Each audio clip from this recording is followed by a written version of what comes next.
Welcome to the WanderLearn show and to my 52nd birthday. This is March 10th, 2022. It's also a happy anniversary, my 6th anniversary to Rejoice Tapon. But that's not what this whole thing's about. I wrote a book about Eastern Europe. It's called The Hidden Europe.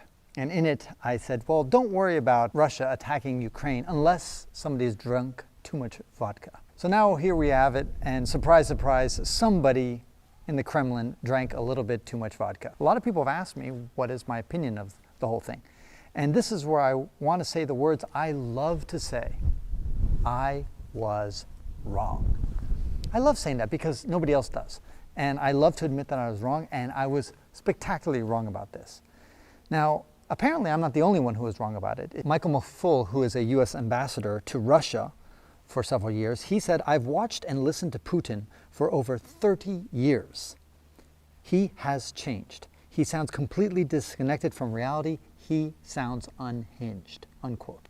He certainly knows a lot more about Russia and Putin than I do, and that's what he said. Another one was Tatiana Stanovaya. She's an expert on the Kremlin and the founder of the political analysis outfit Realpolitik, and she was quoted in a February 25th, 2022 article in The Guardian where she said, Putin had always seemed an extremely pragmatic leader to me, but now, when he's gone into this war against Ukraine, the logic in the decision is all about emotions. It's not rational.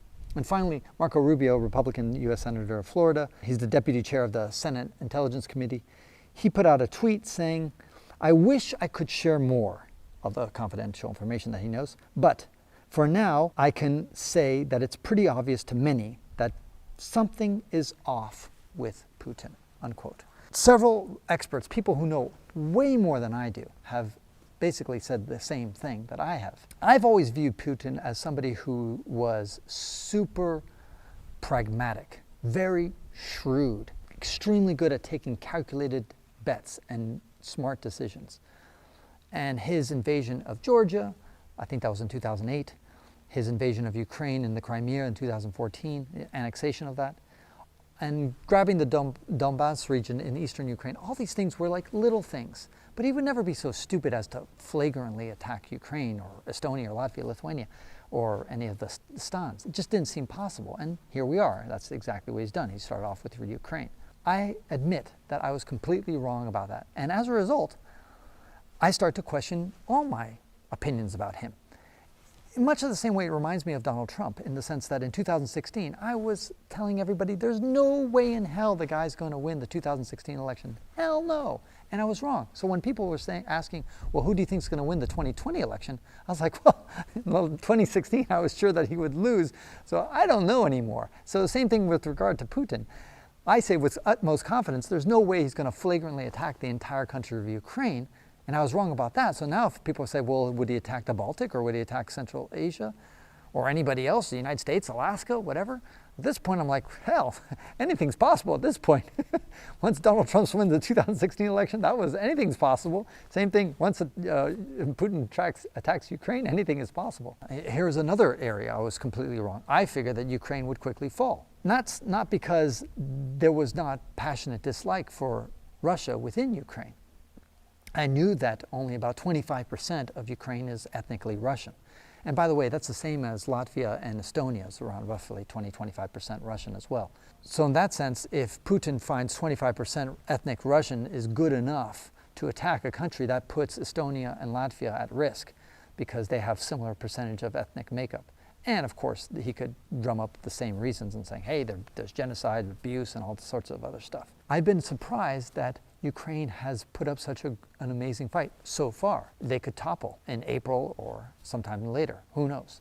But so far, they've put an incredible amount of resistance. But I just think to myself, what was Putin thinking? I mean, it was bad enough for the United States to go into Iraq and Afghanistan and somehow try to think that, hey, once we come there, we're going to be seen as liberators, we get rid of Saddam Hussein, and everybody's going to cheer on us.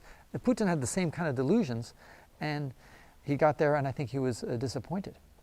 But now let's shift topics a bit, and I want to talk one more thing about that I think is important. Somebody said, and it's not clear exactly who, said that the first casualty of war is truth. And I want you to imagine a particular scenario. Imagine that Mexicans attacked Russia. and they blew up a bunch of buildings in Red Square or the Kremlin, killed a bunch of people, 1,000 or 2,000 Russians. How would Russia react to these Mexican terrorists? Well, it's quite possible that they would send out troops and military to attack Mexico. And how would the United States feel about that? And secondly, how would they characterize that war? Well, I think that what they would do is they would talk a lot about the casualties, especially the Mexicans who are getting innocently slaughtered as collateral damage. They would talk about all the hospitals and schools being destroyed. That's what the United States press would depict a Russian invasion into Mexico. And everybody would be quite shocked by all that.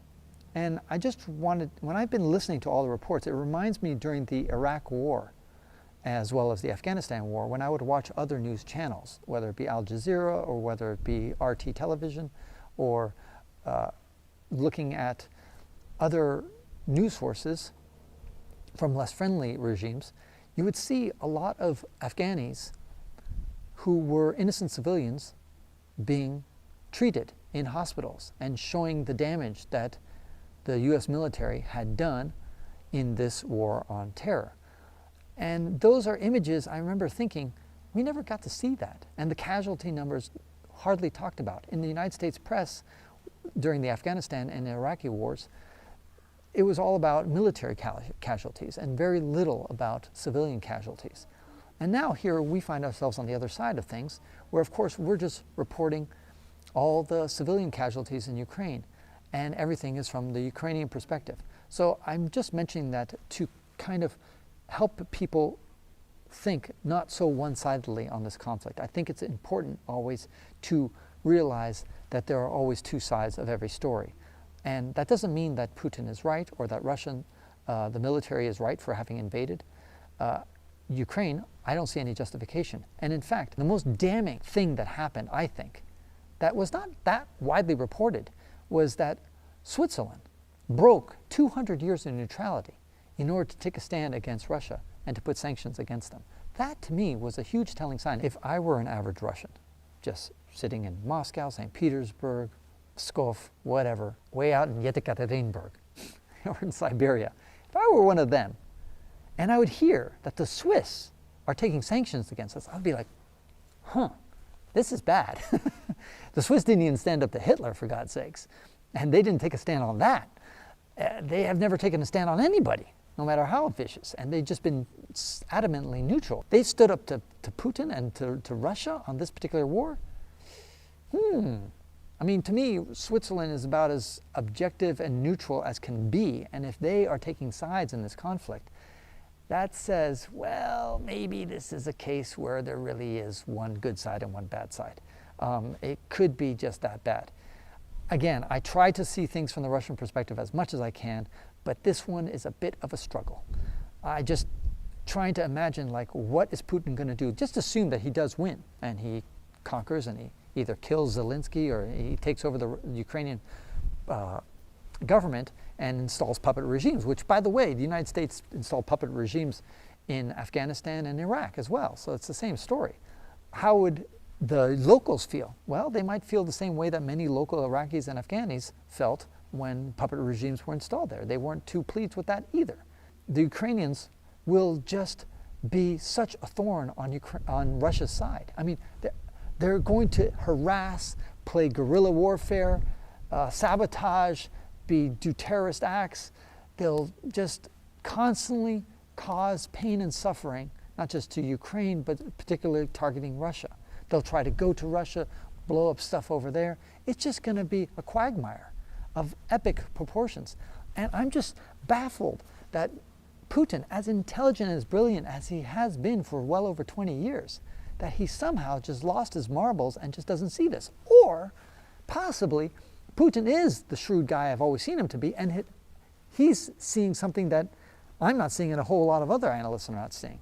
I got to stay humble. I got to say to myself, well, maybe he knows something I don't know. Maybe he's got some other angle. Right now, it ain't obvious to me. Where do I think it's going to go next? I think Putin originally envisioned he'll easily take over Ukraine. That will be a done deal, be done in less than a month, and then he'll move on to probably Central Asia. A lot of people are worried about the Baltic states because there's 25% Russians sitting in Estonia and Latvia, but I don't think he's going to go for the Baltic states, mainly because it's part of NATO. Putin is kind of cuckoo, but I don't think that cuckoo to just take on the United States and the entire all the European nations all at once. And by the way, most of the world, I mean, except for maybe China. He will really be inviting a real big disaster. So I just don't see him going after Estonia and Latvia, or Lithuania for that matter. And they're also small, they're nothing. I think he likes big stuff. I mean, Russia's already the biggest country by far.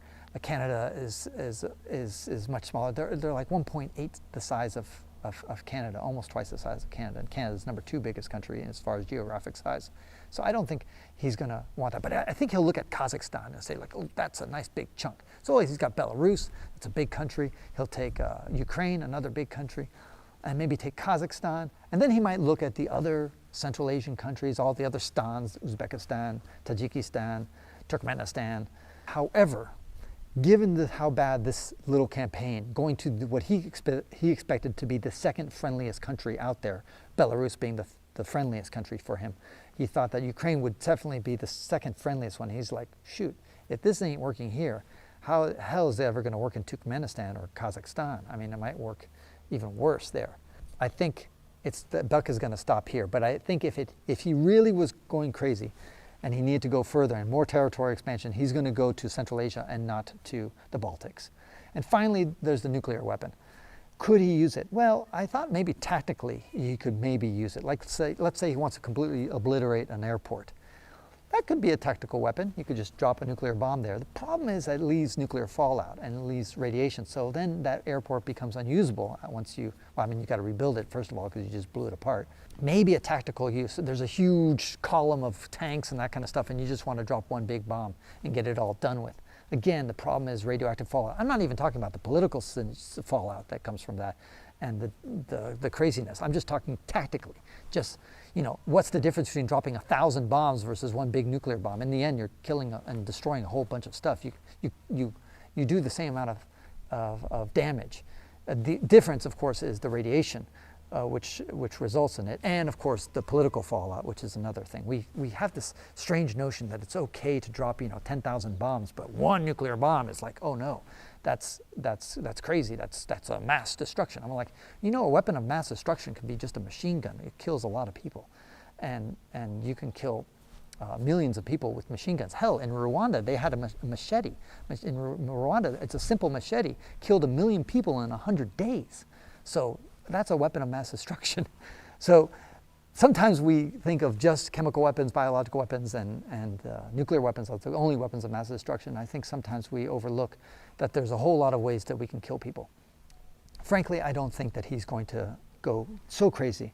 But I could see if he had to pull out of Ukraine and he's losing the war and he gets rebuffed everywhere and he's just like, shit, I'm just calling it quits. Just like, a final FU on his way out the door, he's just going to lob a nuclear bomb to just say, screw you guys, and, do something like that. But again, that's assuming he really, truly has lost his marbles, which he may have. Anyway, hope that's helpful. If so, spread this video around. Don't forget to like and subscribe to the video, share it with people.